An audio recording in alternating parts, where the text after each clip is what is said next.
l'INSEE qui donne du grain à votre moulin, monsieur Robin Rivaton, considérant que la France des multipropriétaires immobiliers explose. Un quart des ménages détient les 2/3 des logements de particuliers. Et vous nous aviez dit ici que c'était un sujet dont personne ne parle, mais c'est une bombe sociale.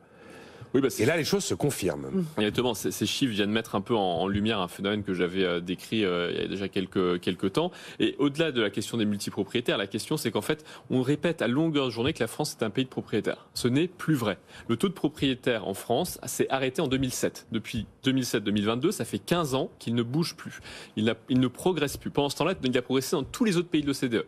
Désormais, la France est le 5e pays de l'OCDE avec le plus faible taux de propriétaires. Devant nous, il y a l'Allemagne, l'Autriche et la Suisse qui ont toujours été des pays de locataires, très très largement. On a le Danemark et puis on est là. 5e pays avec le plus faible taux de propriétaires. Tous les autres, les 25 autres pays sont devant nous. Donc c'est juste pour donner un ordre d'idée, dire que la France n'est plus un pays de propriétaires.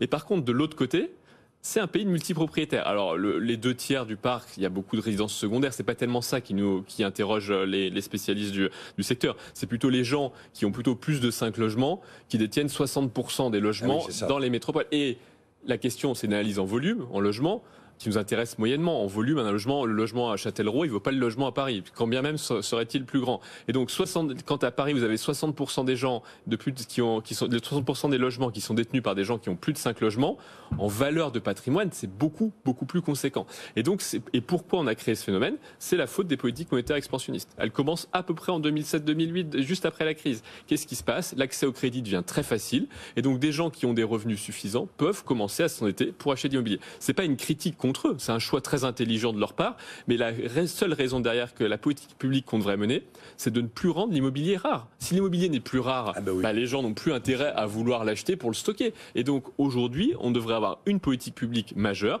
qui est de ne plus rendre l'immobilier rare. Le mètre carré n'est pas une ressource rare. Le foncier l'est. Je suis désolé, mais le foncier l'est, la surface habitable ne l'est pas. Il suffit de rajouter 1, 2, 3, 4 étages par bâtiment et la surface habitable n'est plus une ressource rare. C'est un choix politique, ça? C'est un choix politique. Trois facteurs pour expliquer ça, qui est un problème d'injustice sociale considérable. Et là encore, intergénérationnel, excusez-moi, parce que quand vous êtes jeune aujourd'hui, vous pouvez plus vous loger, pour faire très simple. Alors, sauf à aller chercher dans le logement social, mais vous pouvez plus vous loger. Sauf à hériter. Ou sauf à hériter, évidemment. Non, bien sûr, voilà, mais si vous êtes un jeune, etc., vous pouvez plus loger. Il y a eu 3 facteurs. Celui qui a été rappelé à l'origine, plus de crédit, donc le crédit, il profite aux riches. Deuxièmement, politique malthusienne, c'est-à-dire que il est de plus en plus difficile de construire, et il y a beaucoup de maires ou de gens arrivés qui simplement ne supportent plus l'idée qu'il y ait des grues à côté de chez eux, alors qu'ils habitent eux-mêmes dans des choses qui ont été construites, il faut le rappeler quand même. Ils ont quand même bénéficié des fameux promoteurs qui aujourd'hui ils construisent, parce que sinon ils seraient dans la rue, ces braves gens. Il faut des promoteurs immobiliers, donc malthusianisme, pays de rentier, malthusien, etc. Et troisièmement, l'immobilier de production neuve qui est criblé de prélèvements obligatoires, jusqu'à 20%, alors que c'est quand même un bien essentiel, 20% de TVA, y compris la TVA sur le foncier, si vous voulez. Donc pas simplement la TVA sur la construction, mais la TVA sur le foncier. Donc vous vous retrouvez, et puis tous les impôts, et derrière aussi, j'aurais pu rajouter la complexité administrative qui a son coût, puisque les normes de construction sont présentes, selon le sénateur Doligé, dans à peu près une dizaine de codes, code de l'urbanisme, code de l'environnement, code de la construction, mais également notre code civil, etc. Donc à la fin, en fait, on a une création de mètres carrés qui est de plus en plus chère à cause des prélèvements obligatoires et de la régulation et de la surrégulation, et ça ne s'arrête pas. On a des maires et puis une population qui ne veut plus construire, où on empêche la construction, donc l'offre juste en volume possible, elle est en train de diminuer.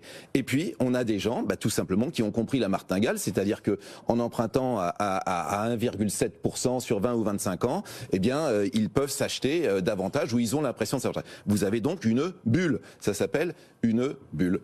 Bon. Après, ce sont des choix politiques, Robin Rivaton.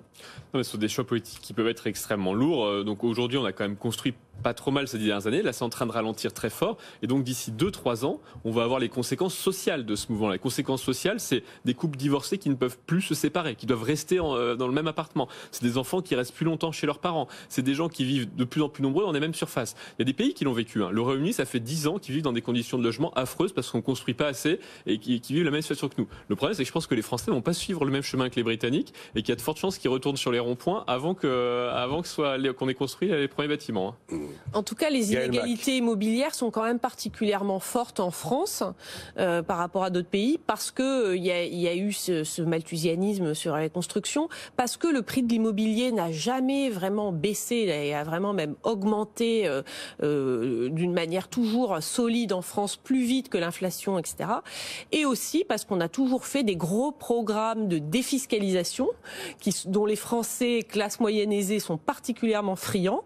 Donc c'était les Pinel, précédemment les Duflot, précédemment ça a commencé avec de Robien, je pense que ça fait que quand même qui est une spécificité française aussi, et qui dans un pays où les prélèvements sont élevés, les gens sont toujours à la recherche de projets de défiscalisation, et ça a beaucoup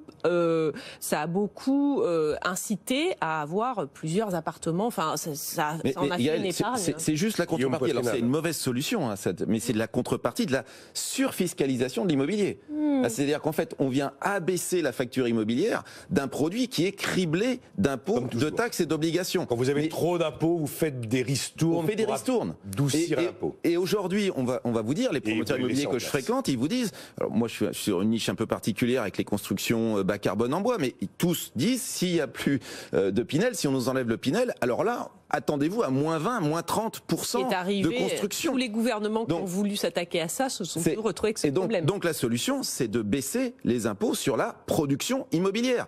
Les impôts de production, les fameux impôts de production qu'on veut baisser pour l'industrie, il faut les baisser sur la production immobilière. Je lance un appel ici. Dieu sait si on en parle de ces impôts. Alors on ne parle pas d'immobilier. Jamais. Dans la campagne, mais on parle des impôts de production. C'est intéressant.